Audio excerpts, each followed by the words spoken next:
Go live. Go live. And we're live. Mic check. 1, 2, 1, 2. Mic check. All right, we're live. Shout out to the people going out to work this morning. Shout out to the people coming in from work this morning.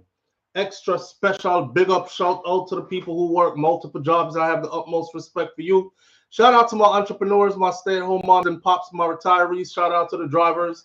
Shout out to the Uber driver, Lyft driver, truck driver, taxi driver, food delivery drivers, round town and long distance truck drivers. Shout out to the crossing guards. Shout out to the school teachers. Shout out to law enforcement personnel, medical field personnel, military personnel. Shout out to the chefs in the kitchen, secretaries in the offices.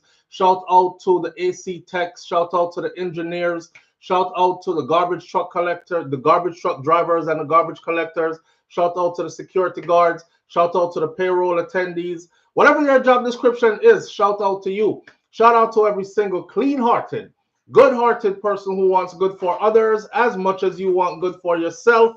You're a good person. Shout out to you.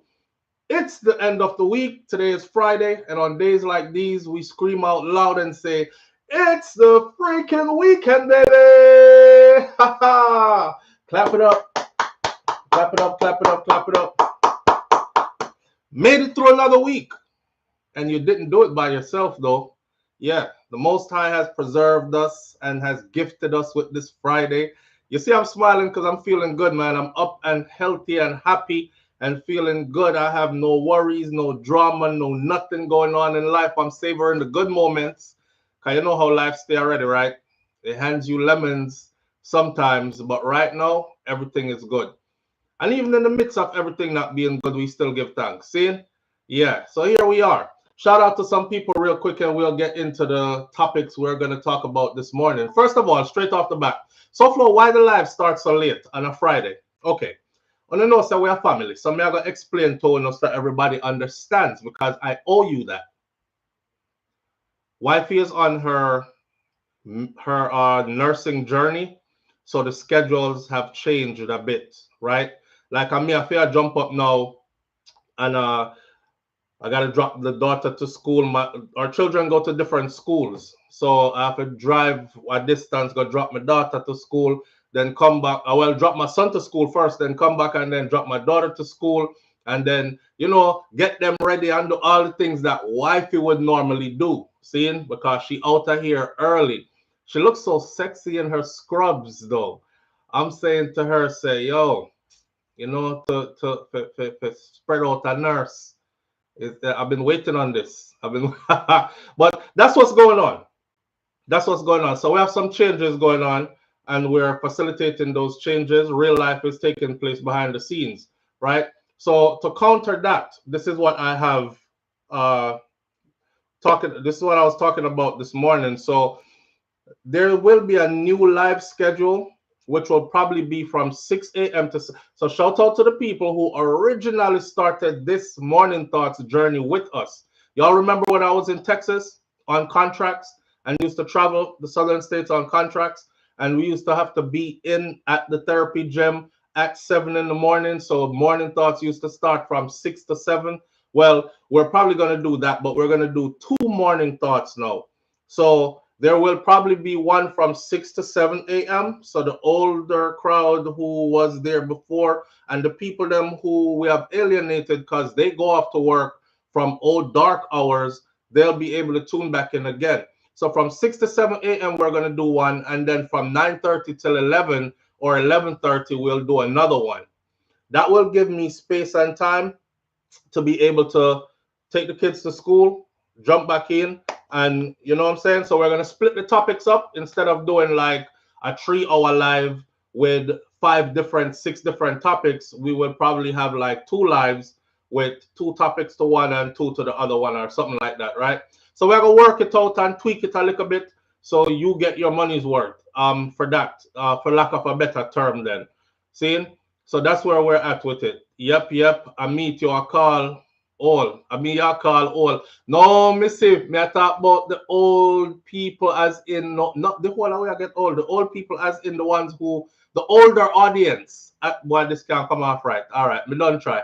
The ones who start, the originals, the ones who, that's the better word, the originals, the ones who started out. You know, YouTube is a funny place, you know, and I love it because I was just looking back, right, on when we started Morning Thoughts.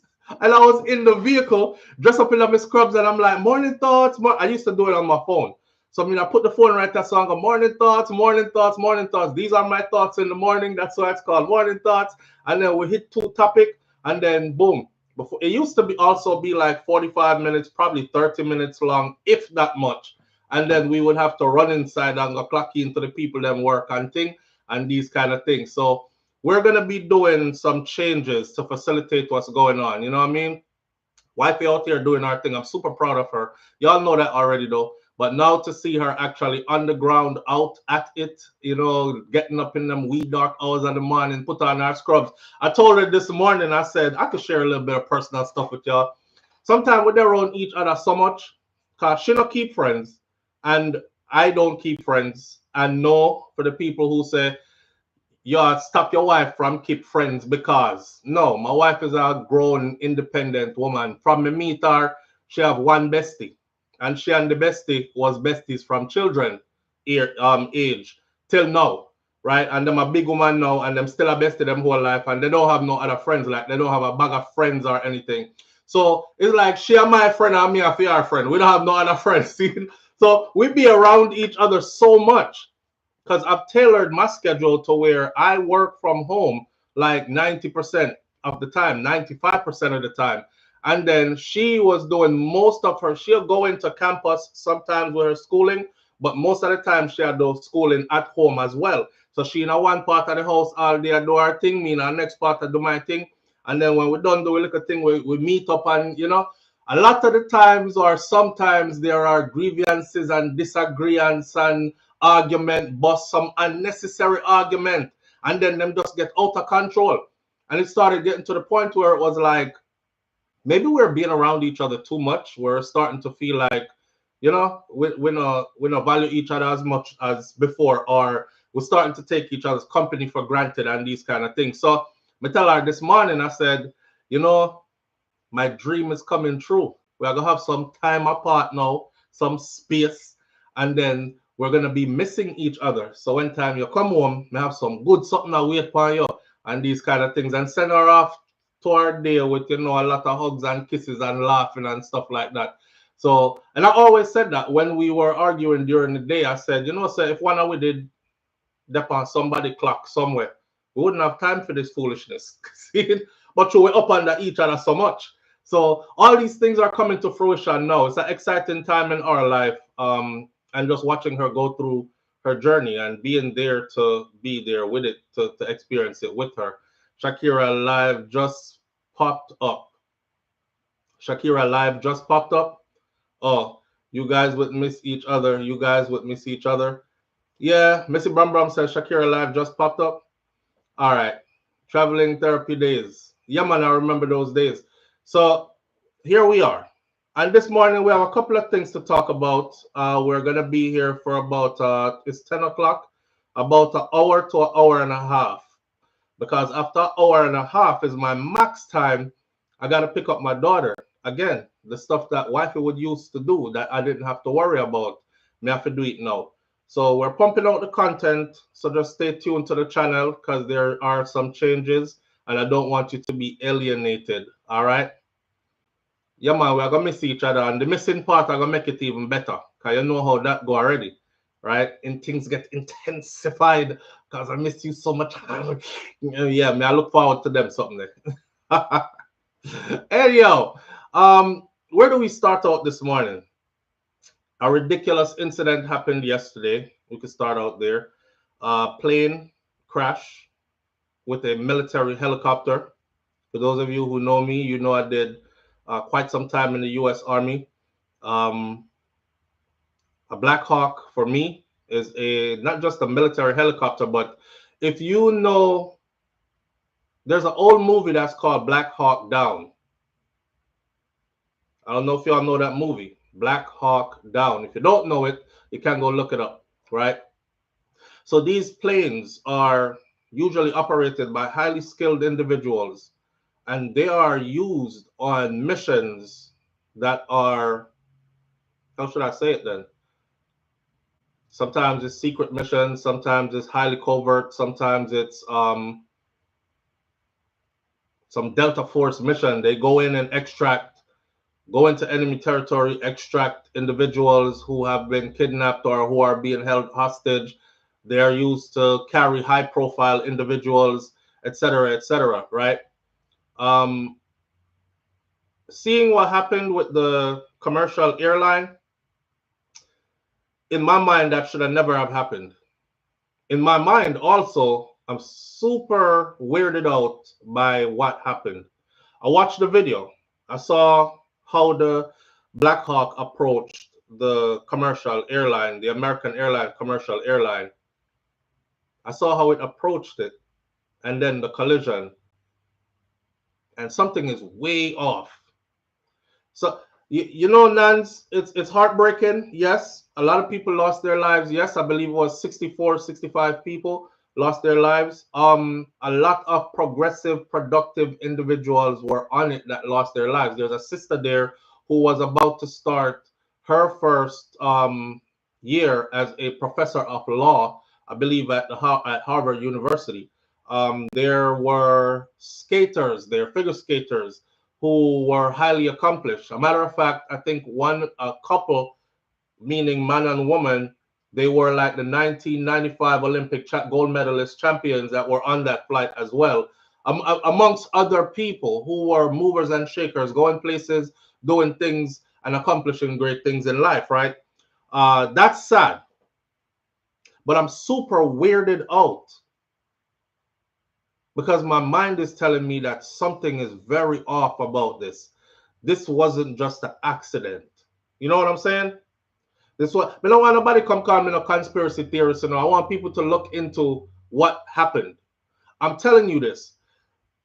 As a person, right? If I was an outsider, I could be supposing anybody that has ever served in this military.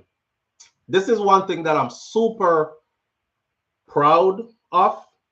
When it comes to the United States military, they deal with accountability to a T. Everything is done SOP, standard operating procedure. You never deviate. Not only that, everything is also always done to precision. Does that mean that there won't be mistakes made? Not really. They don't deal with mistakes. If you made a mistake, right, it's because you purposely effed up something that you were trained beyond trained to do and was an expert at doing it. The military don't just give you stuff like this to do and put you in places. Listen to me. They don't just give you stuff like this to do and just put you in places where danger could be there especially for civilian crowd with military involved. You are trained to a high standard first before you get to touch anything. And then once you are trained to a high standard, all responsibilities fall on you. The possibility of a genuine mistake in this for me is a 1%. A 1%. And I'm giving it that 1% because I always say this. Whatever man makes can always malfunction. Right? Right. Whatever man makes can always malfunction. Man make them phone here. You see how much time your phone malfunction? You're getting calls, the calls not coming in. I have one phone over here. So sometimes when the lines are jammed up, I hear 3 people on the line at the same time. Like whatever man makes, your computer, whatever man makes malfunctions. At some point, there can be a malfunction. So I'll give it that 1%. Other than that 1%, 99, not even 1%. I'll give it a 0.05%. 99.05% of my brain says something is super off about this. I want y'all to go look at the video. I don't want to show it on here because I don't want them to take down our whole video. I don't know how they're seeing it, if it's me showing something violent or whatever, right? It's a sensitive area. But the videos are all over. The video is all over the place of the actual collision. So you can go on CNN, NBC, MSNBC, Fox News, wherever, whatever news entity you want to go to, and watch the video after me tell you this. The civilian aircraft was doing what it was supposed to do, was in its proper space, and was doing what it was supposed to do. You can hear them making contact, the towers making contact with the military aircraft, telling them to go back, telling them that they're heading into the civilian aircraft. It didn't happen fast. You know, something happened so fast, you're like, oh my God, it was a mistake. It happened so quickly, we just couldn't see it. That happened in slow rotted motion, my friend. It happened in slow motion. I hate to say this. It looked like there was some level of deliberateness to it. That's all I'm going to say for now. Now, if it's an accident, I don't know what to say. Accidents do happen. But my mind is telling me that something is super off with this right here. Live on the air with SouFLo. Good morning. Oh, Father, so good morning. Good morning, family. How you doing? Just take it easy in the family. You know, sir, honestly, with the accident, you know, it's an accident because no work right across the street. From where accident happen, and you can see Black Hawk them every other day flying up, flying right in an airport airspace. Yeah, man. According to data that was put out, it's a super busy airspace with multiple Black Hawks. They gave a number. I think it's like 14, 15 Black Hawks that fly in that space every day, alongside with commercial jets. Because a lot of us were wondering, why is military operations taking place in a commercial space right? But they explained that those Black Hawks are en route. They carry persons of high interest and so on and so forth, back and forth in the same space. But why do you say it's an accident? Because I work here every day for the past year. Okay. And I can see where an accident like this is easily can happen. Because the Black Hawks are always in that pathway where the planes take off and land. I don't know why they do it. It's just stupid. So what you've been seeing over the years, right? That you've been working there, have you been seeing like close calls that made you think that it could? Yes. Really? They had a close call 2 weeks ago. It's just negligence. You see, if you work there and you see that, I can't override that because I'm not there and I don't see that. It's just like me being in Jamaica, right? Site right now. Right. Because I'm right across the street in a 14, 15-story apartment building that we're working on. Right across from the War College. So it's just negligence. From both sides, on the airline side and the military side. And even when the plane crash. So close the plane is from the airport, they could have done more to respond to the crash. It's like literally, it's like 2 trains from the airport. But you know that there are a lot of people who are missing, right? Like there are a lot of people who are in leadership positions, and those positions were empty. And given the climate of the Trump administration taking power, and certain persons resigning, certain persons feeling forced out, and certain people being fired and not being replaced. So I'm wondering if that also has something to do with it. Like there was a breakdown in structure and communication and responsibility. I gathered the information. I'm going to put it out on a different video. I don't have it in front of me, so I don't want to misspeak and say, because you know that this is a sensitive topic. You know what I mean? I don't want to misspeak and say, but I have it labeled out as to every single position. As a matter of fact, it was on the TSA website. Every single position there that was vacant. A leadership position that was vacant. And they became recently vacant with nobody was replaced to fill them, because things were put in place to stop hiring. If there is not protocols put in place, this is going to happen again. I'm 100% sure. Because when you're seeing planes flying across like it's a super busy area, Right. when it's not the Black Hawks, it's the new military planes that they're training that's going to replace the new presidential planes. Man. So something else is going to happen. It's just a crazy area. Okay, my next question to you is this. How come it never happened under any other administration? Well, as I said, miscommunication. Once you take a person from a certain position, you need to find people to replenish it. The same competent people, equally competent to replace them immediately, not true? That's true. 100%. All right, my brother. Thanks for giving us some insight. Yeah, man, big up. Manners. One thing about Jamaican people, you know, so we're not everything and we're everywhere. That's just us. You know, Caribbean people, period. We're all over. I've met many other Caribbean islands. Anywhere you have Jamaicans in other places as well. Thanks to my time in the military, I've been able to go to a lot of places I thought I actually would have never. Some of them not even did ever depart on my mind that I would end up in these places and these positions. Seeing us there as well is always also mind-boggling. But back to this though, I'm still skeptical because I watched the video and the slow. I saw that I was actually making fun of this tweet because not a tweet, but a message that was put out by the president where he said the helicopter was flying 200 foot above. And I said, this must be a joke.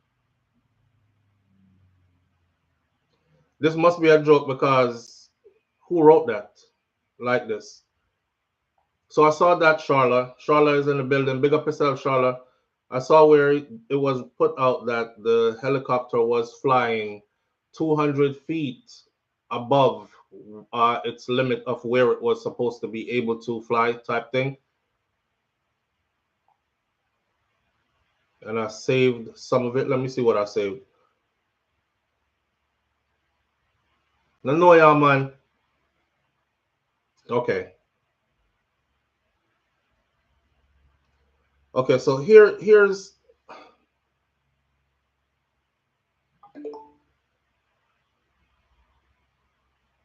I have the aircraft going into the other aircraft, the helicopter going into the plane on dark mode. It don't sit right with me. It don't sit right with me. It just looked like,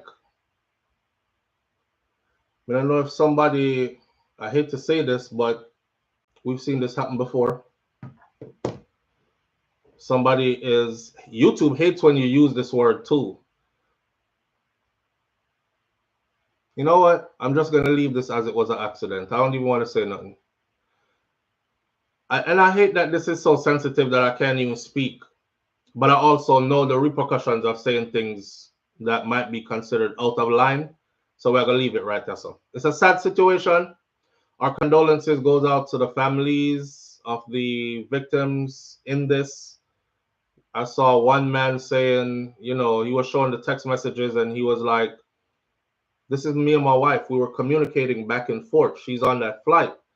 And at this point, they're saying there are no survivors. All I'm hoping for is that they're able to find her body and pull her body from the wreckage. You know, at least you can give your loved one a proper burial, a proper send-off, you know, some closure, and then start to move forward at some point. Yeah, that's all. I'm not going to say anything more until more comes out on this. Just know that I said that it's weird. It's super weird. Yeah, Mel, I'm not saying it. BM, along those lines, but I'm not saying it. So we're going to leave it there. So I actually used that word in a video the other day, and YouTube tanked my whole video because of that one. And they sent me a notification saying I was talking about that, what BM just said. That one word. And you know what? The video was about 25 or 20 minutes long. The video was almost 30 minutes long, actually. It was like 29 minutes and change. And I only used that word one time in the video, towards like the end of the video. And they tanked the whole video because I used that one word. So we're going to stay away from what I actually really want to say. But you can read between the lines of what it is that I'm thinking. Things happen, man. Things happen. Again, our condolences go out. This is tragic as hell. And the sad part is, the frightening part is, this could have been any one of us. Ask Shakira what's her favorite airline to fly on. And we're not looking no stripe from American Airlines. Ask Shakira what's her favorite airline to fly on. American Airlines. Every time we booking flights to go anywhere, me's the kind of person like this, right? Me cheap. So me I look for like prices, great prices, and whatever airline except for Frontier, whatever airline they could put us on for a good price. My wife, she is like, if it's not American Airlines, hello, American Airlines. So you have to book American Airlines fare all the time. So to say that this could have been any one of us, could have been any one of us, or any one of our family members. It hits close. It hits close, you know. Plus the military personnel that's on board as well, the civilians on the commercial airline. Man, let's hope this thing work itself out. Let's hope and pray that we do not have a repeat of this. That part. It's a mistake that needs to be rectified like immediately, and things need to be put in place everywhere to make sure that that does not happen again, anywhere. RR123. We're not gonna say. We're just gonna left it there so now here. But you know what me I talk about already. Live on the air with SouFLo. Good morning. Hello. Live on the air. Good morning, Mr. Good morning, Mr. SouFLo. Good morning, family. How you doing? I'm doing fine. Yeah, you know this the incident happened not far from my house. This is, I'm telling you. I went over to the site last night. Drove across the beach, and it's not a good look. It's terrible. Terrible. So they have were the search and rescue, or not search and rescue, but were the search teams out there when you went out there? They were there, but they had to at certain time the place get dark. Right.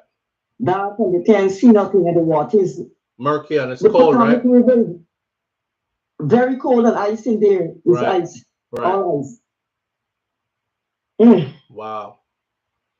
But it's a good thing it's not in the deep section. It's just 8 feet to 7 feet deep. Yeah, that would be good for the rescue. But other than that, yes, it is what it is now, though. You know? Oh my God. Gone bad already. Yeah, gone bad already.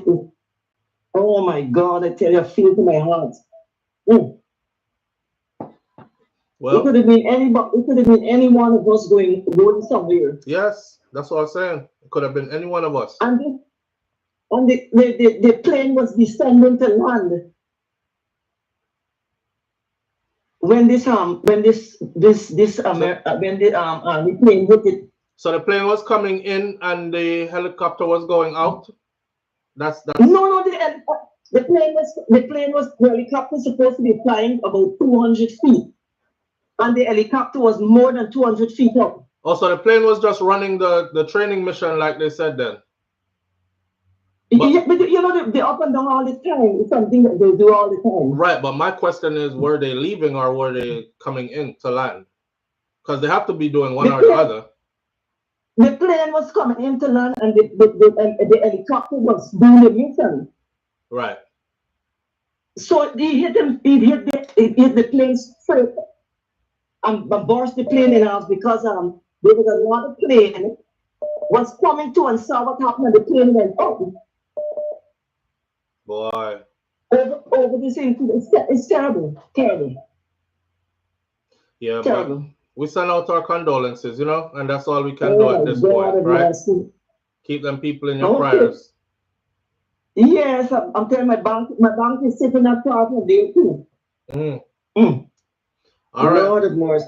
All right, family. All right, Mr. SouFlo, we gotta keep my prayers. Yes. Yes. All right. Jesus, I pray. Live on the air with okay. All right. So here what? It's a tragic event, but we're gonna talk and move on. Cause there's something that's called trauma bonding, and I'm not really into trauma bonding so much. You know, it's tragedy that happened. We're gonna leave it right where it's at. The Pentagon has paused Black History Month and Juneteenth and Pride and other observations after Trump's DEI plan. Are any of you aware of that? So Black History Month would start tomorrow, right? So there's a FBA who didn't vote for VP Harris. What you got to say now? Foundation of Black Americans, they say. Hold on.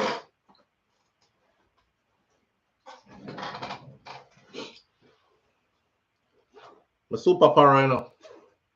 I'm not used to being in my house by myself, and even though we have a whole lot of security measures around the house, I don't know what just mechanized out there so just now. So yeah, I'm always ready for whatever, man. Anyhow, the Pentagon has paused Black History Month, Juneteenth, Pride Month, and other observations after Trump's DEI ban. That's funny. There's a lot of foundational Black Americans who have a lot to say at this moment. Well, hold on. Live on the air with SouFLo. Good morning. Good morning, SouFLo. Blessings to you and your family. Your blessings, family, to you and yours. How you doing? Good. Condolences to all the 67 people that lost their life. I just wanted to tell you this real quick. Before you make your individual video, can you please check out, it's just 13 minutes video from somebody named Captain Steve. He's been a pilot for years. He have like over 200 subscribers on YouTube, and he basically went over the communication between the towers, the and the Black Hawk, as well as the aircraft, American Airlines aircraft. And basically, when he was like going over it, because they have their own lingo and stuff like that. Yeah, their jargon. Yeah, when they was talking to the Black Hawk, they say, hey, do you see, and they call out the flight by, the way how they call it out. Right. And the person who, was flying the Black Hawk say they confirm, they see it. Right. They asking for permission to, control the vision, meaning permission for them to, do their own thing, work on, what they're looking at. Right. So they confirm. Then when they was getting closer, the tower reached out to them and say, hey, do you see that flight? They confirmed again that they saw it. Right. So what the captain was saying was that maybe they saw the plane that was behind the one that they hit and not the one directly in front of them. So they confirmed it for the one behind and not in front. So you could go check out the video. It's only 13 minutes. I will. And all he do is translate what they're saying, in basic terms. So people like you and I, or who don't really know those type of things, will understand. Okay, I appreciate that. So you said his name was Captain Steve, and I wrote it down. Thank you. You have a good day. Blessings to the wife on her journey. Yes, indeed. And thank you, and blessings to you and yours. Bye. All right. Yeah, I have the video here. I hear them saying it. I hear them talking to them, and I hear them confirming that, yeah, they see it. But I'm going to go check out this Captain Steve and see what he's saying based on her recommendation. Might get a different angle or a different understanding. You don't know everything. And we'll try to understand, just like everybody else, what happened here. Because it's just off to me. It's just way off to me. Way off. Way off. All right. listen, I'm gonna change the topic, right? The the whole Pentagon pauses Black History Month, Juneteenth, Pride, and other observations after Trump's DEI ban. I'm not going to dwell on that too long. It is what it is. I see a lot of foundational Black Americans calling themselves FBAs are saying, we don't give a F if you ban it or not. You're not going to stop us from celebrating it, etc., etc. Martin Luther King Day, all these other things are on pause. I'll give that the same sentiment as now. I just think all that is weird. Weird.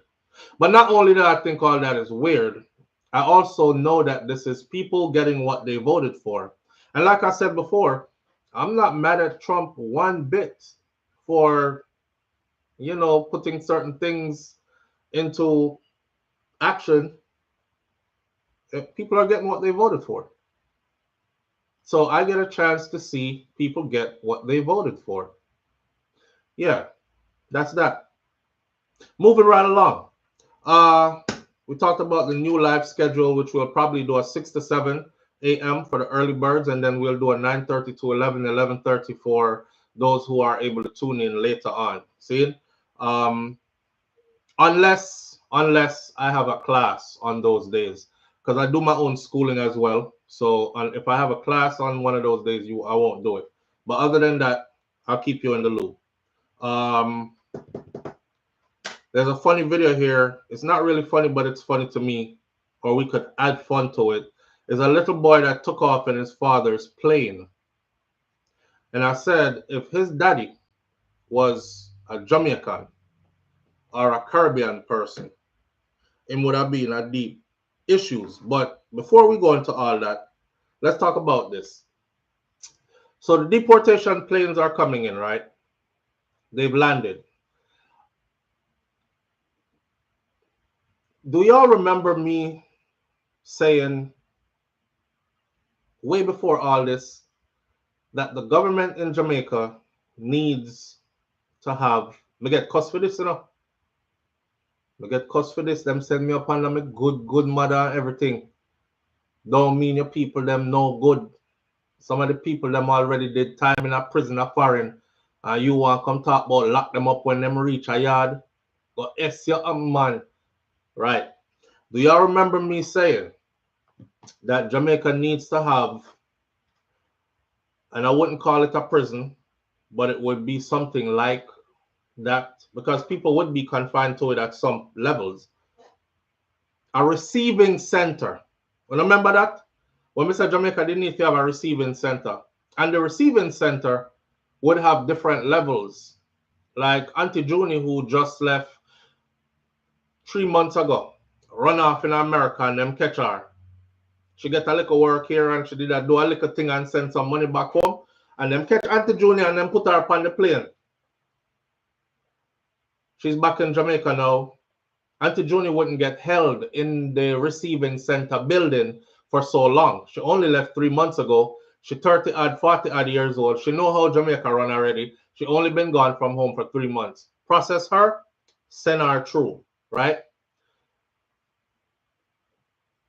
The one them who are come back now with mental health issues, haven't been back in 30-odd years, who just did 20 years as a serial rapist in American prison, who is a convicted serial child molester, who is schizophrenic, bipolar, who is a sadistic murderer, who is all these people need to be tracked.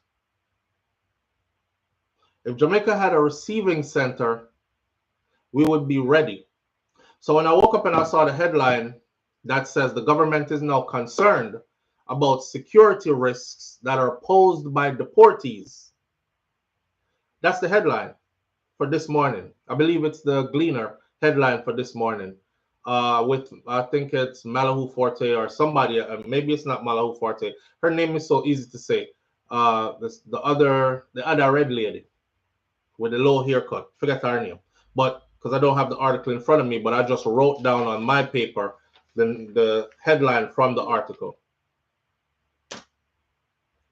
The government is now concerned about security risks posed by deportees.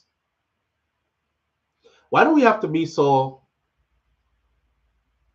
reactive instead of proactive? And why is it that our leaders feel like said they have all the answers? You see, anybody who feel like them know everything are the scariest set of people to be around. Anybody who ever feel, and I'm talking about on every level, friend level, relationship level, business level, political level, anytime you get around people who feel like they have all the answers to everything, I don't have to listen to nobody because I have all the answers. Worst people to be around, and they always have the worst results in everything.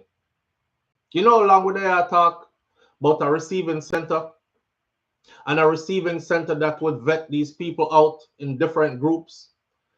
Who is the guy who was on the most wanted list where Runway go foreign and ICE hold him, and now he's back in Jamaica, and him have how much murders to him belt? What not gonna do with him? Him just come back in now. Search the wanted list to see, search the national DNA database that they don't have to see how many of your killers absconded, jumped bail, runway, gone a foreign, lived there for a couple of years. ICE hold them, send them back. They on this right here, just processing. All right, to come back home, good luck, go on next. All right, to come back home, good luck, go on next. There are people that are coming back who have nobody. Nobody not there if you pick them up at the airport. There's nobody there. Listen, I was watching a documentary out of Jamaica, right? And there was a young lady. She said she came back to Jamaica and she was never a sodomite. That's her word, not mine. She said, I was never a sodomite and I was never into gay lifestyle. But you know, you have to do what you have to do to survive. That's what she said. She said, when I come back to Jamaica, nobody never there for me. My granny dead. The rest of my family, they are foreign. And me alone there here. When I have no house or nothing, well, I can go put up myself in and, you know, family send me some money from foreign and help me. I was on my own. And she was young. She was like 24 or something years old. And if you see the picture of her from when she landed to how she look now, is a complete transition. She looked like a girl when she landed. She looked like one pretty girl when she landed. And now she looked like a boy. She looked like a uptown dyke. Like if you've been to New York and you got them Harlem dykes or them Brooklyn dykes, you know what I mean? Yo, what up, son? Yeah, she looked like one of them then now. She looked tough now.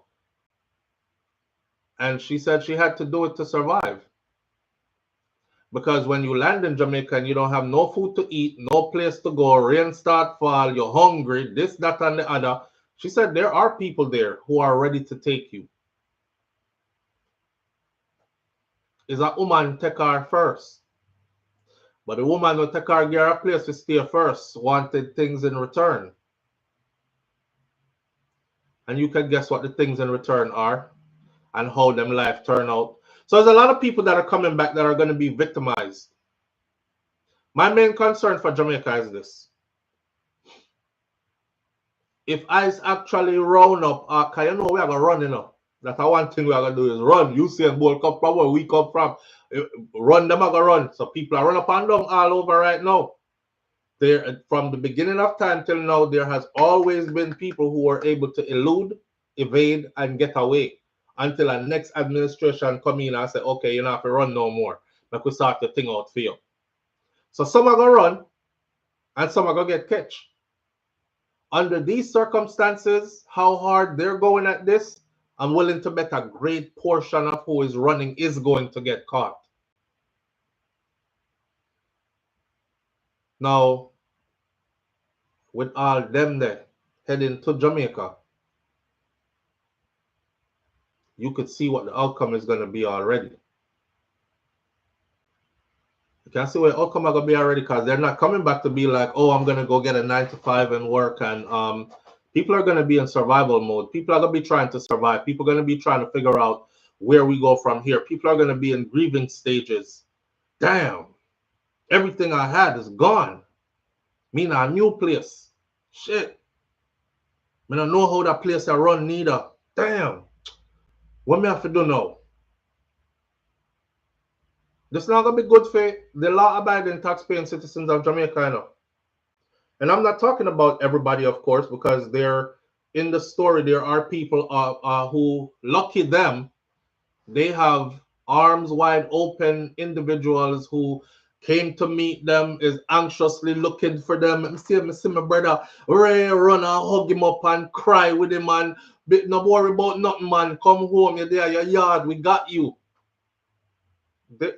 Some people have that. Some people have that. A lot don't. They like literally stand up out there and don't have nobody. I remember the Klansman Wandan gang trial. See? When I talk about bad man, gunman business, you know, I talk about stuff that's already published. I remember the Klansman Wandan gang trial. You remember one of the youth them? How they told you, the gangster them tell you how them recruit him, you know. Out the airport we going up. I see him. Him land. Nobody no come pick him up. Him come down in a one pair of shoes and some other ruffians take him out of him pair of shoes. So you know him not have no bucketive, and now him landing in Jamaica and him don't even have shoes on him foot now. So the gangster them correl him and say, yo, come here, go buy some shoes and eat some food and them thing them man. Need help. Now nobody. It led from that.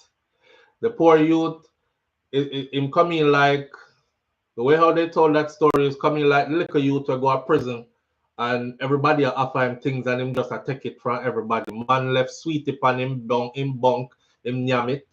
Man send him rag and soap and shoes and all these things, him take it. Him no say I turn him, I go turn him in a them little bitch now, you know. Or turn him in a you owe me. So how we gonna do this? How we paying? Because in here you pay for everything. You gonna put in work or you gonna throw it back? You know? Pause. The youth drop a Jamaica and never have nobody. After them carry him go buy him clothes, they said it at the trial. And we carry him go shopping and we buy him clothes and shoes. Him not even did have on shoes. Man take him out of him shoes. And we give him bucketive. Nobody can do nothing to you again, my G, because we have your back. And you know who we be. The youth decides him go and go get a job.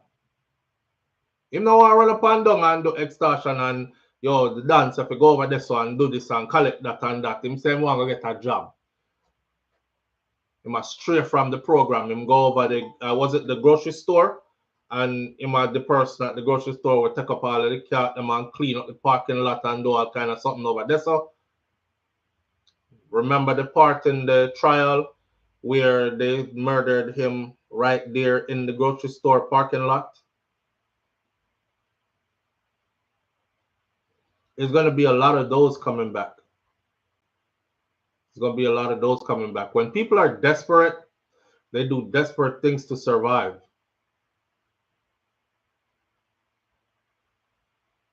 Audrey Wright says, morning classmates, I did watch out but couldn't participate till now. You know, it go up on Fridays already. Big up yourself and thank you for being here, family.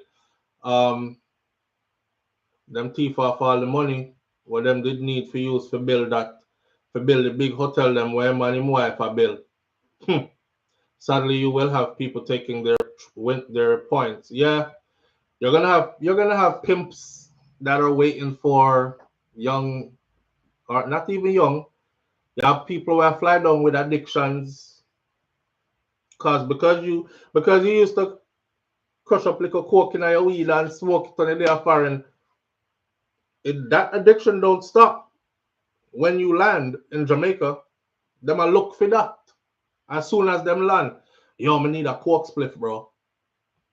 Man, I said, no, you can get some ganja still. Them I said, no, I no ganja, me need some powder in it, something. already gone into the underworld, deepest bellies off. You know, because that's just how Jamaica is set up. Unless you end up among some wealthy people who also do them kind of something there, which is highly unlikely. There's just a plethora of things that are going to happen that we could be better prepared for. We could be better prepared for. Let's talk about the people who are coming back with expertise. The intelligent people, the forward thinkers who are coming back with expertise, who are coming back where could be beneficial to the upliftment of the country. What is put in place for them to be able to contribute? I was recently reading an article that where BBC sent a journalist to Jamaica to look at, because I'm trying to track the money. Because everybody else I tell me says SouFLo, Jamaica get money from the UK, the US, Canada, other places who send deportees to them. Jamaica gets money to help with a program to help these people reintegrate back into Jamaican society so that it's not such a burden. What is the money being used for? So I always tell my audience when they tell me this, I said, I'm a proof person and I can't find proof anywhere of it. But I've heard British officials say it. When they were having the conversation about repatriation and about reparations, there was one British official that said that's one way we pay reparations. We send a lot of money to Jamaica, especially for the deportees that are going there. And I said to myself, yo, that's the first time I heard somebody else say it, apart from just regular Jamaican people I say it. So I'm thinking, I just some under the tree talk people are spread around on social media. I don't hear nobody. I've never heard the Prime Minister say it. I've never heard any high-ranking political official say it. I've never heard any outsider who is high-ranking say it. And boom, when I heard that British politician say it, I said, damn, there's got to be some truth to this, because he wouldn't get on TV and said that, just like that. But where the money there? So BBC recently sent a journalist down to Jamaica to look at the conditions for those returning, for those they keep sending back on those charter flights from the UK. The journalist's finding was that there is one place that has been established to help such individuals, those coming back with no help, no body fee, receive them, no nothing. There's one place, but the place, those who are in charge of the place told them they don't want to do no interview. Them said them don't want to do no interview. They said, yes, we get funded by, but we don't want to do no interviews. So that's the next confirmation that money is being handed in that direction to put things in place to where these people getting sent back can have some help in transitioning back. Here what? This gone bad already, you know. You send me gone back on my yard, right? What me I gonna do? Ball?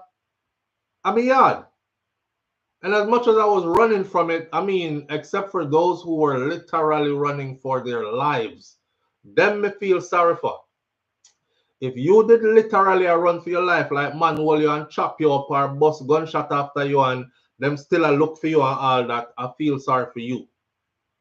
For the majority of who just run off and say, boy, them give me a little work visa, but gone, me I look at the next way. Or something like, okay, it done. Them catch me. Them send me got me yard. I'm home. Yeah, I'm hurting a little bit. But me have to go get up and get back going. Cause life no stop with deportation. See? The country itself is supposed to be helping these people. As long as they're willing, should be helping them. Because if they don't help them, guess who's gonna suffer? Everybody else. Everybody else. When them just stroke at the pen. All right, your name is Marcus James. All right, Marcus, how old are you? 37. Okay. You were incarcerated overseas. We can see. How long were you incarcerated overseas? 10 years. Also, you got prison from you at 20. Yes, you just come out. Yes. What were your offenses? How them lock you up for? You say so. Lewd and lascivious molestation of a minor, and then grievous bodily harm, rape of a minor. That also use a child molester. All right, brother, no better come back here with that, you know. All right, go. Next. Just so? You, you think the theme urges them done when you just next and just so? I go outside, go look people picnic here. And he's coming from America where the system is way more sophisticated. So I'm already know that him can run laps around Jamaica system. A whole heap of picnic about to get molest off. I'm just giving one scenario there. So again, it's super important for the government, because we've been talking about this for years. It's super important for the government to actually have the building that I've been talking about for years. If they are willing to change, to fix up themselves, they've been away for too long, them don't have no bucketive in Jamaica. All right, you go up on the first floor. First floor is where we have all the training going on, the this, that going on, right? The reacclimations. Live on the air with SouFLo. Good morning. Hey, Flo, how are you? I'm good, my brother. How you doing? I'm alright. All right. Talk to him. I was here listening to you, and it came to my mind. We always hear say politicians sometimes growing up that them cause crime because them use them machine and all these things. But we all know that many times there's so much funding in Jamaica that we don't know about. They get funding from overseas and so on. Yes. Yes. So I hear you talking about these reform programs and so on, and these centers and so on. And I believe that when these people get all these money to build these centers, and they don't do it, them use the money and cherry gardens and all these. If they were building these reform centers, would have more jobs for the citizens of Jamaica. Yes. Yes. Because enough time we see them where, like, up here in Florida or anywhere in America, you would see when them work on the road, them spend days and weeks and so on, but everybody have work. Right. Jamaica, them get the money and them just spread liquor, gravel and throw liquor tar over it, and then all that money go to them pocket. Right. Right. So if they can always build these programs to reform people that has addict and so on, most of the time I would have more work for the citizens of Jamaica and some youth who then let go back to. Yeah, brother, absolutely. And in the building that I'm talking about, they could even have a detox center. Because, like I said before, somebody who's coming back from years of living in a foreign, them traumatized, them dip on drugs, them get dipped. They're not coming, when them hit airport at Jamaica, Norman Manley International, their drug addictions and all that don't just go out the window with them. If they willingly, if you tell them willingly at the reception center I'm talking about, say, listen, we have a 12-week detox program here, so you can sit in, and we have so many beds on first floor. There are others there. You get counseling. In that meantime, we teach you and get you reacclimated, how the place run, how you can go get work. We even have links to give you some skill training to get you on your way, etc., etc. These are the things that need to be put in place, really. Well, some people don't even know the mindset of, I've never been deported before. Right. But I know it has to have a fee. Like when you get a car repo, or you're living at your house and then the bank is taken away from you. And it mash up some people meds, it make them go crazy. Imagine you used to up in America and make money, and then now you get this. and now you know where you go yard, so nothing to go to. It just mash up your meds, you know. Some people get departed every day, they just sit down and reminisce about how they used to make money and no hungry. It's a hard blow. It's a hard blow. I was in Portmore and I see a brother every day. I go to a shopping center every day. You know, I like go out there and get milk or something them to go cook and stuff. Every day when we go out there, he's dressed up. The same outfit for about a week. Him they have on one yellow shirt, brown pants, dress shoes, and tie and everything. Hair well cut and everything. And one lady look for me one day and say, you see how him always I look up in the sky? I plane him I look fine up. And I said to her, I always wonder why every time I come out here and see him, but me did think say I work in a parking lot for one of these businesses. She said, no, somebody good son. And him not involved in no criminality or nothing. The little you lose his mind. Cause them dip him out here and him every day him dress up and I look up in the sky for plane, said somebody will come take him and carry him go back a foreign. Wow. Yeah. Yeah. So yo, it hit some people differently. It hit some people. Can you imagine not going to Jamaica for 33 years and them send you back? Do you know how different Jamaica is from 33 years ago? Because remember, I said 33 years ago, you used to live in our house and the part 4 sticker and the one fella and Aye. Granny and all them people that dead and gone. And that's right. Yeah. Auntie, granny, everybody dead and gone. Who not dead and gone, they are foreign or they're somewhere else. Is that you're coming back to a completely different country? You don't know Jamaica.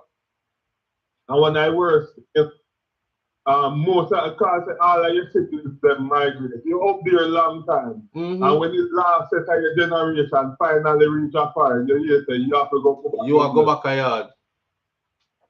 Rotted.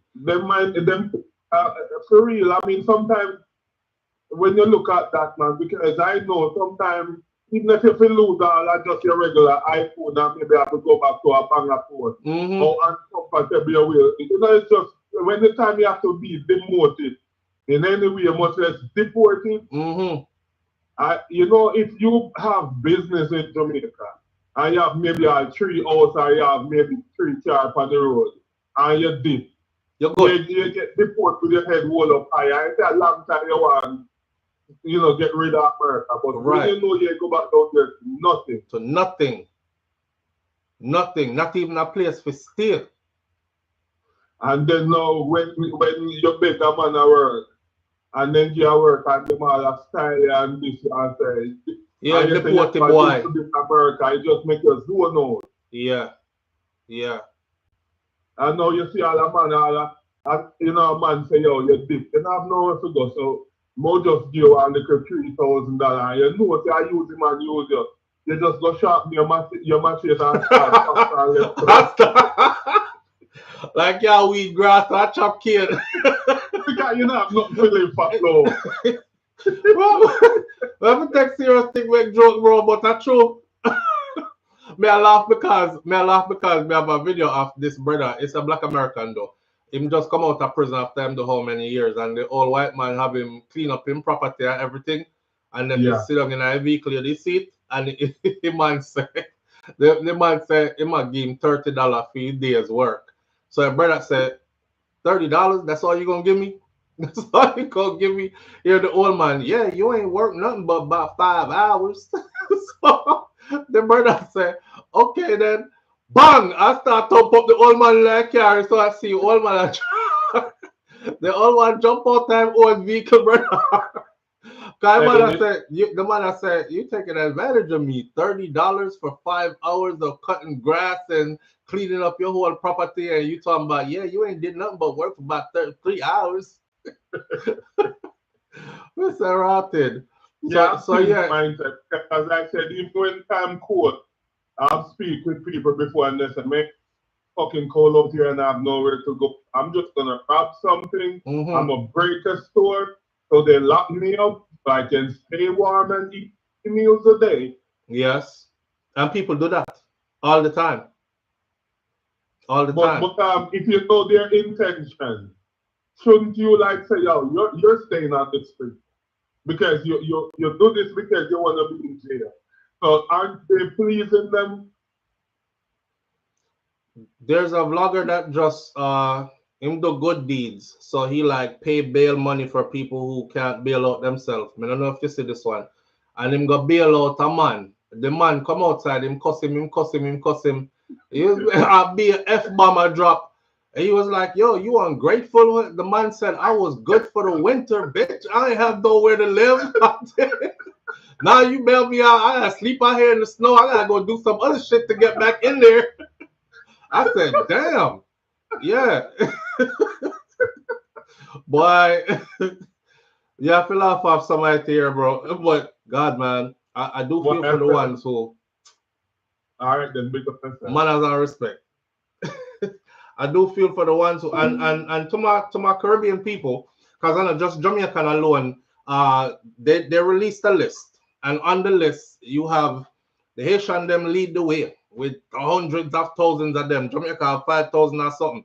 There are other Caribbean islands that have hundreds too. They don't have thousands like we, but them have hundreds too. My message to you stays the same.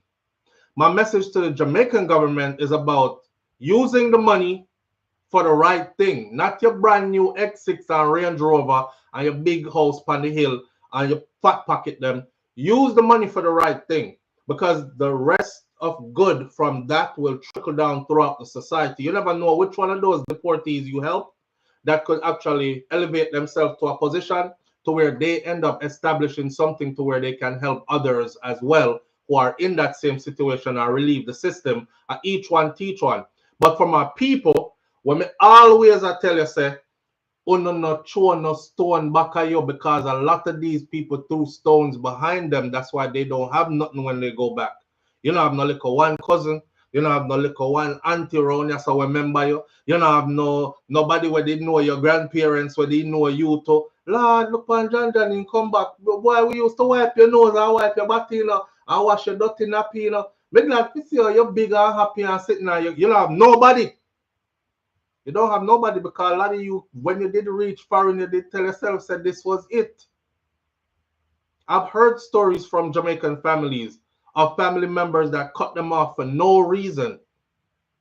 One man tell me a story, me now call him name.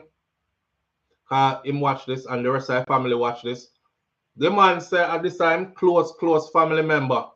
We are talking about piss bed like this. Fight FEMA, everything.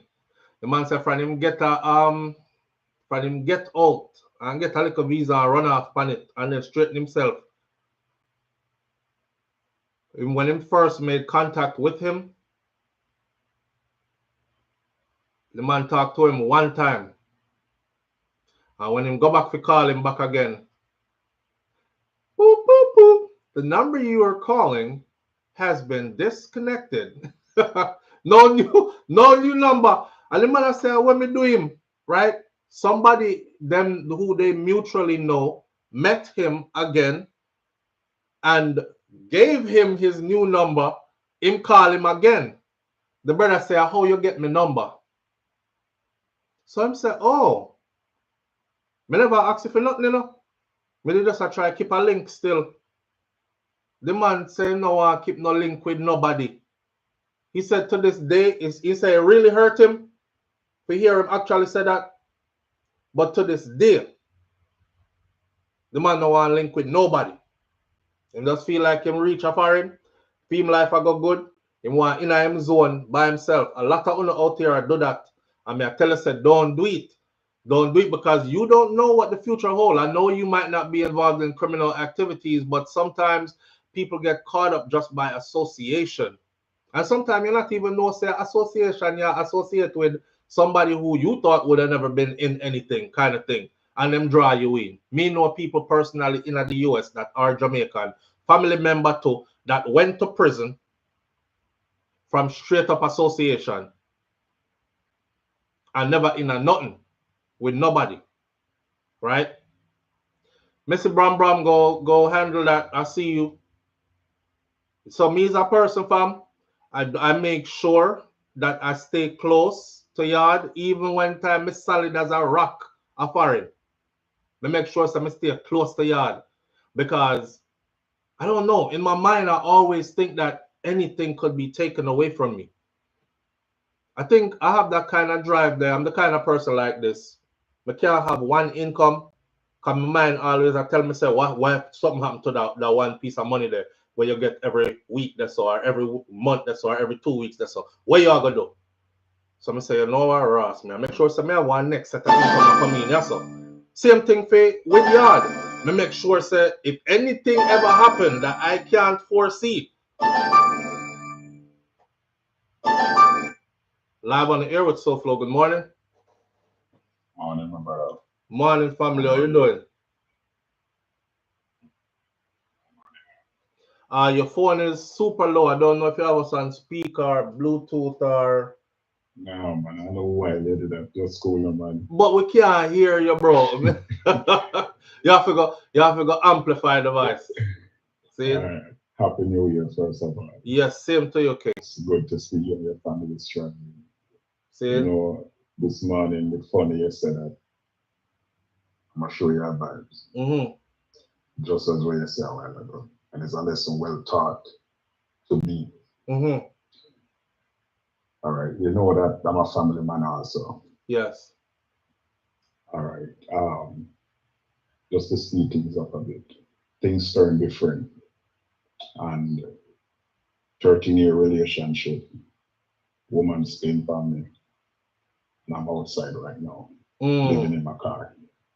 Ripped away from my family. Right now.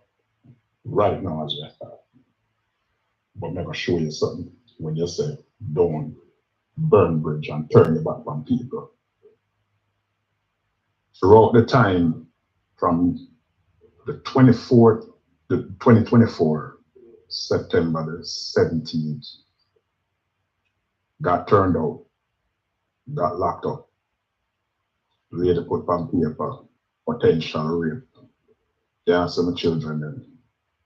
I'm out on the street. Yeah. She and the 2-year-old are gonna grow up together. That's what I'm a paperwork. Can't get no work. I used to do my list. Them strip me down. Them stop that. So I'm not working now. Can't wait there. Say this to say this. Before Lyft terminate a contract with, you know, me doing my private thing. Right. I get a chance and there was a request coming in. So I'm gonna come and pick up the guy. I'm gonna pick up the guy. The guy is somebody who years now work with his father. Sometimes when his father call on me, I never complain about anything, you know. Sometimes when it may even work for the week, he not have no money to pay me. I'm just say, no man, everything all right, how it speed up things now. See. I am back and forth in his house. His father came to me and said, sit down man, we're gonna have a drink. Right in line, please. He say, you know why you're there? I said, no, you're not big man. He say, yo, you know why you're there? He said, 15 years back. You remember in time I call upon you through rain, sleet, snow. You come and work with me. You never disappoint me. You never carry on nowhere. And you're always just humble. Him say, you say 15 years back, and that's why you're there here today. So just go and relax yourself. You know say things tough. You know you're not work. Remember, you know, I'm not giving $1, you know, because I don't have $1 to give. But he remember 15 years back. That's why now I'm in and out from my car and wait here. And have somewhere to sleep and somewhere for being sometime. We just talked to you not too long ago, so your things just changed like that for you within, because we haven't heard from you in a little while. So I know you haven't heard from me. Right. Yes. So is it within this space of time that things change like this? Yeah. Damn. Yeah. You see what I said though? So Put me out. Go to Jamaica. Within the first week of October, she married. bring the man in the house. Rotted. She was planning all along, brother. Everything was lined up, and you just never in at the plans. Obviously, right? Just never in the plans. Obviously. But may the grace of God, you know, go with them. But I'm just showing you 15 years back. Because even that situation, I had a friend. Think that was a friend. As soon as we come out and lock up, yeah, man, everything good and waiting in there, you know. My brother, all for the wrong reason. It's changed because I'm not giving her what she want, and I wasn't paying for that. She put me out too. You know, when you're in a position of need, come the vultures, my friend. Everybody are gonna try to take advantage, you know. But the funny thing is, this is somebody who every time she moves, it just happens that we contact each other, and I'm like, help her move. I'm gonna ask her for $1 because that's me. You understand me? That's just genuinely me. So I thought that, all right, you know, we'll see the situation. Because even when I was getting locked up, I was speaking to her and one of her friends. It was 3 of us on the line, you know. The day when the situation happened, it was 3 of us on the line. You see me? Yeah, boy. They have a saying, my brother. It says, don't think that people will do for you what you will do for them. And the funny thing is, said that you remember last year you were wearing that blue shirt, your T-shirt with the white name there. You had a conversation with 3 persons about that same situation, and funny enough, me and my ex was watching that. Can remember the last time you called in, you know? I remember the last time you called in. Yes, sir. Why? So you see when me say though, when me say like things change, like things you never expect, you know, what can and will happen. Brother, the grace of God, when I talk to you now, and I am going to tell other people some things which I was watching with you, you know, help me out. And, you know, I have church members that I could rally on, and church brothers. And I have a brother to this day, you know, I would talk about him sometime in the future. He was the one that really, every day he step out from his workplace, him call me, and we have conversation till I am right where I'm at right now. Every day, apart from Sunday. And him said, my brother, don't feel no way about my Sunday after my family, and I had to respect that. Yeah. But just truth be told, I'm telling people, be careful when people really show no good, do good. Be courteous to people, be appreciative. It's not all the while a person is supposed to stretch $1 because when I make 2 hours, I will not look on the person and say, wow, just sweat a while ago. They're not paying me. You will never know, just as what I'm saying to this morning. I am talking to you, I feel place me in a man there on the road at work. You were sowing good seeds of, you know, though, brother, and them good seeds there, them come back, you know, the karma when we talk about all the time. It can hold me up. All right, sir. All right, sir. Just man of my brother, and always love. Manners and respect. Listen to me now. Stay in touch. Yeah. Stay in touch. Yeah, man. Yeah. Off air. Give me a call off air. All right. All right. Boy, listen. Life is too real. And I can't be nothing else but real. Some people be like, boy, so far you just real, you know, can I just say it like it is. What else me to say? Me there long enough, me a big man, me there long enough I live. You know what I mean? Things can change in the blink of an eye. The stuff that you think can't happen because you're so solidified and so strong, like him, solidified and strong in a relationship, and he must say, yeah, man, we go through a little thing and everything, but you know, my person that it's been 13 years and me know say nothing now, you know, we work out with things and we're bill and look what happened, like from one to the next. Enough time I talk to my audience and I say, you're in a relationship, you stay there, you better pray to God, say you're not in there alone. So are we in love, but are we alone in love? Remember me tell you, here, the person you with, who your honey baby boo, and I invest everything in her, that person I plan on a whole different life, and you're not included in that plan. That's just one example of a change of faith. That's just one example of somebody who thought, okay, what I got is solid and we are work our thing, and then boom. It got the same way too when we talk about immigration wise and all them otherwise there. Me good, me have my citizenship, nothing can happen to me. Me get it, and me see people like that return to Jamaica already. Yeah. Yeah. So I'm trying to tell you, bolster yourself in every which way that you can. I'm such a paranoid person. Me just take out life insurance policy plus this policy plus that policy plus this. And me can't pay the little fee them per month. Me just take them out and take them out and take them out and me a bolster myself like me can't have one income. Me have to have two and then me have to have three because me have to have a backup plan, then a backup plan to back up my backup plan.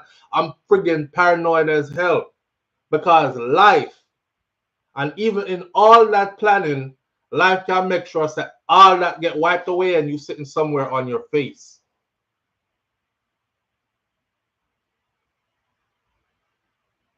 Things can change. One thing I'm sure though about, you see, on the immigration thing what we are talking about, if them ever draw me by my shirt collar and tell me, say, come out of this, it'll hurt. Because I've been here since I was a kid. And I consider myself firmly rooted and planted here.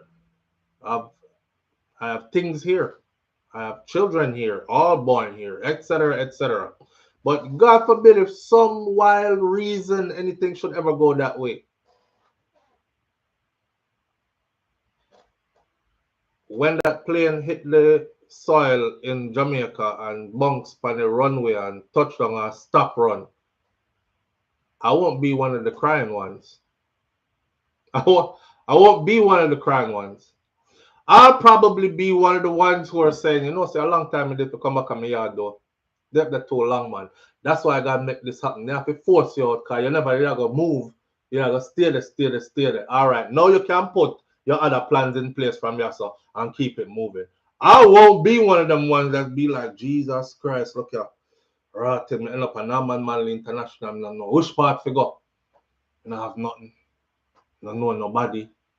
No. So please listen to me when I tell y'all, bolster yourself in every way. Especially for those of you who this is not your land of birth. Take it from me. Go and go call your people them. Me tell you already, they might not have heard from you in a long time. Little bad feelings might they still call you dash them way. But resurrect them relationship there. Fly in and go check out 1-2 people. No, listen to me now. Fly in and go check out 1-2 people and these kind of things. You're still telling yourself that you could do it all alone. Okay. You need to ask some of those people who are out there all alone now. Them wish them did listen this. Them wish them did send in a 1 barrel or send in a little $50 when they could, or did answer them phone for some people who did a call them when they could. You wish now. You wish now. I won't be one of them people here. Life keeps life in, Charlotte. Life keeps life in, my friend. Yeah. Grace James said our 4 o'clock will come. Absolutely it will. Absolutely. Just how he's testifying, we're not for their church for testifying of people. Just how he's testifying that the good deeds where him did do from 15 years ago concerning this individual who has saved him now is the same way your karma works. The same way. That's why I encourage everybody, Mr. Clean up your mind and your thought process and make sure so you put good karmic energy out into the universe, because all this is run on energy. And trust me, man, trust and believe, when you need it, it's going to be there for you. You won't see it, just like you won't see it coming when your wickedness about to pay your back neither. It's the same way you won't see it coming when you're about to be rescued in your most down and desperate moments. It'll be there for you. Good or bad, it'll be there for you. Yeah.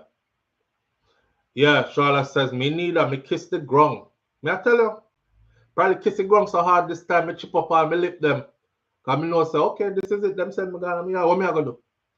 What am I gonna do? I'm not going home to cry. I'm going home to build. Unfortunately, for a lot of our people who are coming back, they can't say the same thing.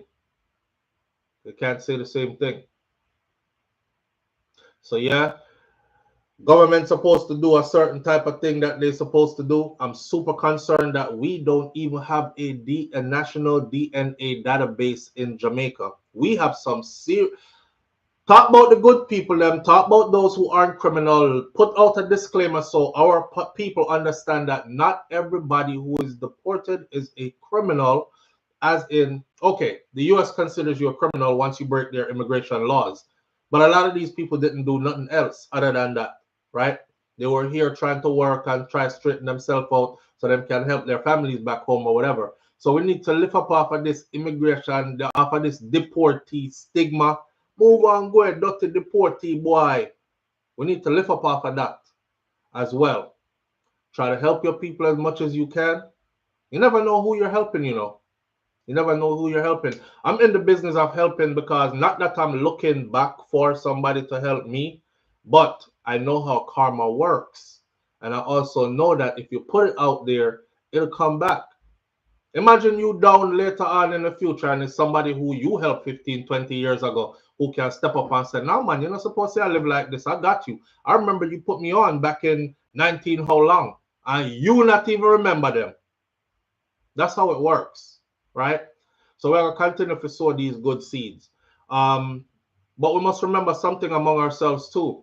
It's not up to or down to our government, because we see what kind of boy, I may have to laugh. We see what kind of government we have. On both sides of the spectrum, we see what kind of government we have. You know why nobody tell me about no, yeah, because the JLP and the PNP things did better. And we see, I've been around long enough to see both in power. We see what kind of government we have.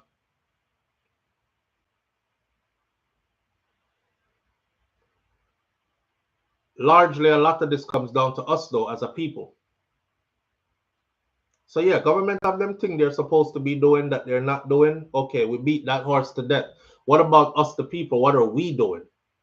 What are we doing amongst ourselves? What are we doing for ourselves? What are we doing with and for each other? That's how the true power there. That's all. Anybody that's coming back, the plane landed in Jamaica yesterday. News report this morning trying to play it off. You know, like when somebody get licked hard and them I try to play it off like, no, it didn't really hurt. Yeah. News report leaked this morning. That was just a regular scheduled flight that comes in every last Thursday. The regular flight that comes in every last Thursday never comes with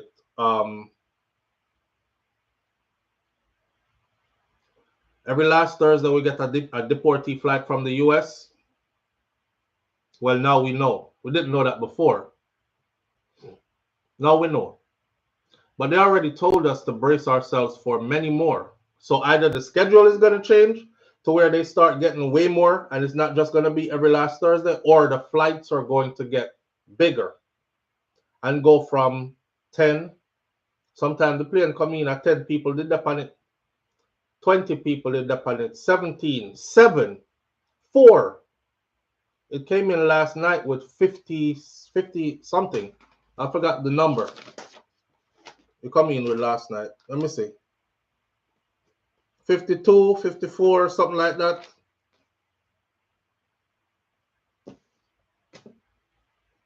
That's one.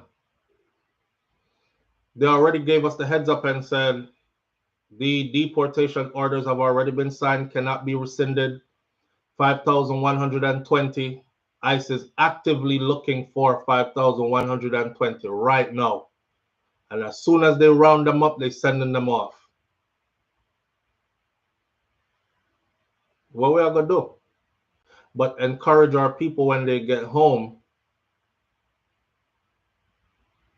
to just look on it like a second start in a life, you know, and get up and go. Your deportation is not a death sentence. It's not a death sentence. We literally have 6 minutes left on this live here. Then I gotta go pick up my daughter. The deportation is not a death sentence, and each one can help a next one if you can. I feel sorry for those who don't, because I know the exploitation is going to be there. Big time. You talk about Jamaica. You know something in Jamaica that I didn't think about existed was pimping. I never thought pimping existed in Jamaica. I'm so naive. I mean, Jamaica is supposed to have everything that US and other places have. I never thought Jamaica had pimping, especially in rural areas, until my last trip to Jamaica. Me buck up in a pimp and his hoe. And the hoe was a young girl. And she out there in the mildew hours of the morning. And he looking for clientele for her. Live on the air with SouFLo. Good morning. Morning. Good morning, family. How you doing? Okay. You're live on the air. We're delayed. The gentleman that just called in. Do me a favor and turn down whatever device it is that you're hearing us on. I just did. Okay. All right. The gentleman that just called in. Can you get a cash app from him or some means of donations? Yes, I was thinking along those lines. That's why I told him to link me off air. Because I have my number. Say again. I was wondering if you could share that information with me when you get it. I will. I appreciate it. All right, and I appreciate you too. Thank you. All right, so. All right. Yeah, that's why I tell them link me off air. You know, one thing about Caribbean people especially, they're proud people. I know Jamaican people proud no Ross. I was driving in the car yesterday. I was talking to Vernon. Vernon is here. Vernon is here, is located in Brooklyn, New York, union between Bedford and Franklin Ave. When I tell people that my first trade skill is a barber, and I can land anywhere in the world and go right to work, earning money. I have a trade, a skill first, right? Before go to college, go get degree and start the occupational therapy and all that. Basic trade skill that everybody needs. I can earn something. I did a lot of my growing up in this man's shop. And I think he even said he never knew that he was having that much of an impact on me. But I still give him his respect today for that level of impact. Not only that, he's been that for the entire community. And this is a Trini brother that's located in Brooklyn, New York. Shout out to all my Brooklyn people that are here. If you go to Union between Bedford and Franklin Ave in Crown Heights, you'll see the red Trini brother with that named Vernon, right? We were talking yesterday, and it came to me, you know, every Caribbean island, the people are proud people. You can't tell a Vincent nothing about St. Vincent. You can't tell a Trini nothing about Trinidad. You can't tell her that we're all super proud of and very prideful people, and we have deep similarities in how we were raised and our system of beliefs. That's what makes us a people. You know what I mean? So more time you'll hear me say, yeah, Jamaica this, Jamaica that, big up to Jamaica this and that. But overall, shout out to the entire Caribbean, because we are like more closer than you would think, right? Nobody don't really understand we outside of we, you know, really and truly. They try to, but we have like a different way of communicating with each other. We joke them hit different when we're among ourselves, so on and so forth. I don't know. I'm just in love with Caribbean culture, period, not just Jamaican. But I say all this to say this. We are more connected than we think we are. And we can do way more if we unify the way we are supposed to. You know what I'm saying? With that said, don't let the message go over your head this morning. Do not throw stones behind you, because it's not only Jamaica they're coming for. They're lusting after the entire Caribbean. When I'm in other places among people who have it, and they're not of our cloth, you will hear this is a flex. This summer we're gonna go away to our beach house in the Caribbean. We're taking the whole family. Are you a place I'm talking about? Yeah, your place they're talking about. So for all of the Caribbean people then we're runway gone, who have convinced yourself in your mind that somebody else's place is better than yours, so you throw a stone behind your back and you disconnect yourself from your people and your culture, I suggest you reconnect. Can't tell you nothing else. I suggest you reconnect. You see all this deportation stuff and all this other whatever. Once you reconnect and once we unite the way we're supposed to, all the other stuff with them I do won't really be as impactful as it is now. Now we have to think about, oh my God, and then I send back criminal and this are gonna happen and that are gonna happen and people are coming back with no support system in place and this and that. Do what I'm telling you to do and watch how all these other things disappear. I'm gonna leave you with that for you to think about that for the whole weekend, right?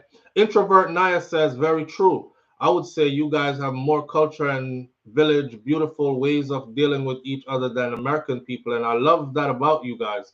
That's why I'm here, LOL. I shout out to my African American family too, man. I'm not trying to cut or divide us as black people, but Caribbean on a whole, Caribbean people on a whole is just it's a different culture. It's a different culture, right? I tried to speak Machine Patois yesterday to my man because he's Jamaican and he told me to stop. Tell him teach you, because you can learn it. Tell him teach you. I'm teaching my kids. I'm teaching my kids. All my kids were born here, but I take them to Jamaica as much as I can and I teach them, and we talk a whole lot of it around them. So sometimes they walk around, like you'll hear Malani walk around the house and Malani be like, what was she saying? Our mother said something the other day. Tapping eyes. Yeah, our mother said tapping eyes. And Malani was walking out there in our living room area. She was like, tapping eyes, Miss Effie, tapping eyes, Miss Effie, tapping eyes. And I'm laughing, right? The tour we did a laugh. But we're laughing because not only did she say tapping eyes, she said, Miss Effie, tapping eyes, Miss Effie, tapping eyes. Because she hear it a lot.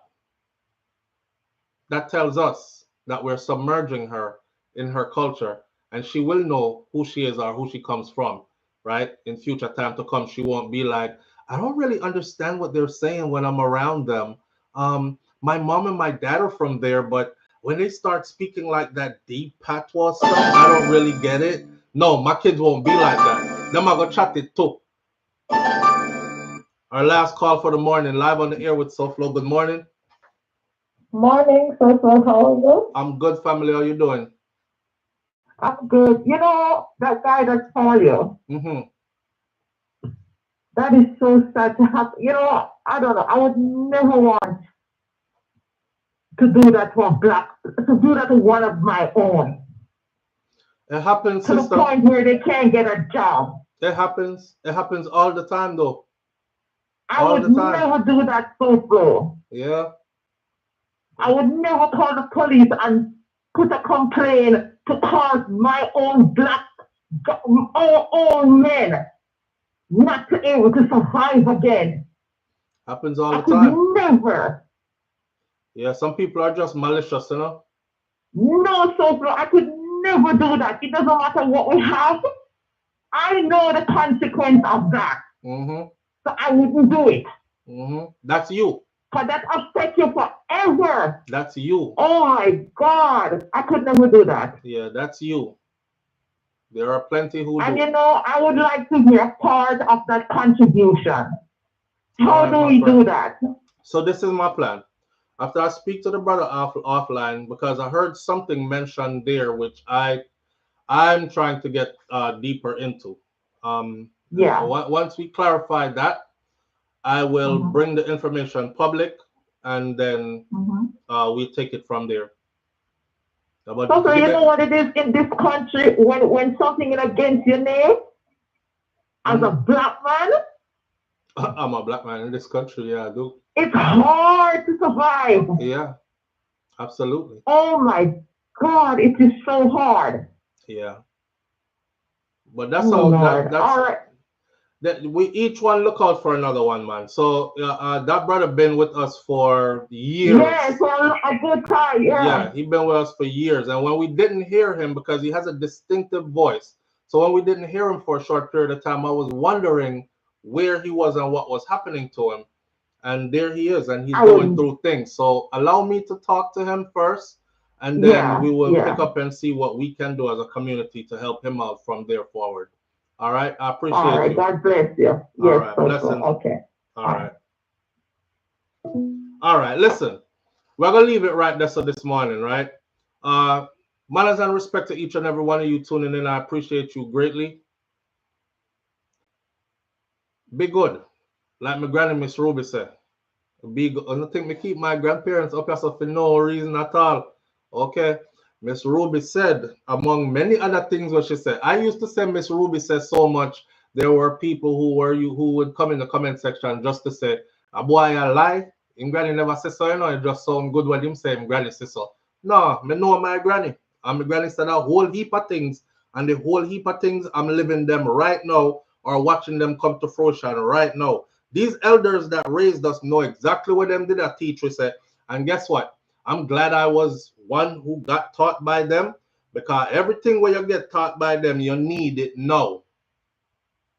All right. Miss Ruby said, be good.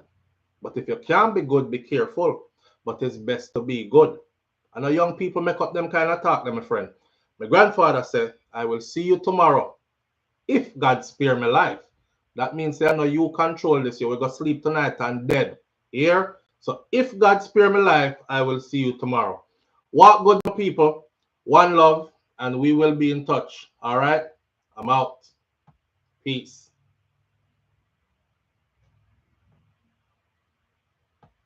And then the live freezes as I try to exit.